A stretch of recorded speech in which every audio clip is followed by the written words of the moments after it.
ఇదండి మంచి bright colour అయితే ఓపెన్ చేశాను, రెడ్. శారీ అంతా కూడా మనకి బోర్డర్ లో కట్ వర్క్ ఇచ్చారు, సిరోస్ కి కుందన్స్ తో డిజైన్ చేశారనమాట. చాలా బాగుందండి శారీ క్వాలిటీ గానీ, కట్టుకుంటే చాలా కంఫర్ట్ గా ఉందన్నమాట. అంటే కట్టుకోలేదు కదా ఎలా తెలుసు అంటే, కొన్ని శారీస్ మనకు అర్థమైపోతాయి అనమాట చూడంగానే. అలా నాకు తెలుస్తుంది. ఇలా చూడండి ఎంత బాగుందో, చాలా బాగుంది. కట్టుకుంటే దీని లుక్ తెలుస్తుంది. బట్ ఏంటంటే మన దగ్గర వేరే వేరే శారీస్ ఇంకా పెట్టాల్సినవి ఉన్నాయండి. అందుకని చెప్పేసి ఎప్పుడో వచ్చిన ఈ స్టాక్ మీకు అప్డేట్ ఇద్దాము అని చెప్పేసి ఈ వీడియో అయితే చేస్తున్నా.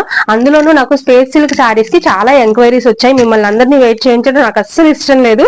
అందుకని చెప్పేసి పోస్ట్ చేసేస్తున్నా అనమాట. ఇదండి ఇలా ఉంది శారీ కంప్లీట్ గా అయితే. ఇప్పుడు వీటిలో కలర్స్ చూపిస్తా. ఫస్ట్ అసలు ఈ బ్లౌజ్ చూడండి, హ్యాండ్స్ కి ఎంత హెవీ వర్క్ ఇచ్చారు. నేను లాస్ట్ టైం పోస్ట్ చేసిన దాంట్లో కుందన్స్ తో వర్క్ ఇచ్చారు, చెమ్కీస్ అవి ఉన్నాయి కదా. కానీ దీంట్లో ఏంటంటే కంప్లీట్ గా మనకి థ్రెడ్ వర్క్ అనమాట. చాలా బాగుందండి, చాలా గ్రాండ్ గా ఉంది. మనం బయట ఈ వర్క్ చేయించుకోవాలి అని అంటే 1000 రూపీస్ 1200 అలా కూడా తీసుకుంటున్నారు. కానీ మనకి శారీతో పాటు చాలా తక్కువకి వచ్చేస్తుంది అనమాట.